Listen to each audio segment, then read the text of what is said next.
ఆ మధ్య south north ఇండస్ట్రీస్లో super ఫామ్లో కనిపించిన పూజా హెగ్డే సడన్గా స్లో అయ్యారు. అవకాశాలు తగ్గిపోవడం, వచ్చిన అవకాశాలు చేజారిపోవడంతో అమ్మడి కెరీర్ కష్టాల్లో పడిపోయింది. మళ్ళీ ఇప్పుడిప్పుడే తిరిగి ఫామ్లోకి వస్తున్న ఈ బ్యూటీ తన నెక్స్ట్ మూవీ విషయంలో మేకర్స్కి షాక్ ఇస్తున్నారు. ఇంతకీ ఏంటది చూద్దాం. రాధేశ్యామ్ రిలీజ్ కు ముందు కెరియర్ లో మంచి ఫామ్ లో ఉన్నారు పూజా హెగ్డే. కానీ ఆ సినిమా ఫెయిల్యూర్ అరవింద ఆశలు ఆవిరి చేసేసింది.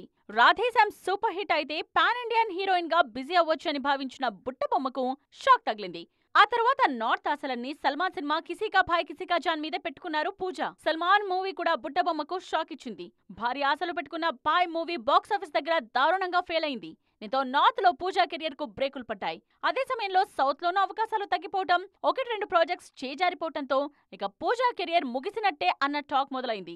ఈ పరిస్థితుల్లో నార్త్ లో దేవా సినిమా అవకాశం రావడంతో ఊపిరి పీల్చుకున్నారు బుట్టబొమ్మ. తాజాగా సౌత్ నుండి కూడా ఓ క్రేజీ ఆఫర్ పూజా హెగ్డే తలుపు తట్టింది. సూర్య హీరోగా కార్తిక్ సుబ్బరాజ్ రూపొందిస్తోన్న సినిమాలో పూజానే హీరోయిన్ గా ఫిక్స్ చేసింది యూనిట్. అయితే ఇక్కడే అసలు ట్విస్ట్ ఇచ్చారు జిగేల్ రాణి.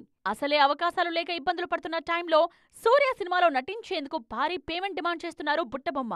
ఇన్నాళ్ళు తీసుకున్న పారితోషికానికి మించి ఇవ్వాలని కోరుతున్నారట. అయితే సినిమాలో కీలకమైన పాత్ర కావటం, డేట్స్ కూడా ఎక్కువగా కావాల్సి ఉండటంతో అంత పేమెంట్ కూడా ఇచ్చేందుకు మేకర్స్ రెడీ అవుతున్నారన్న టాక్ వినిపిస్తోంది.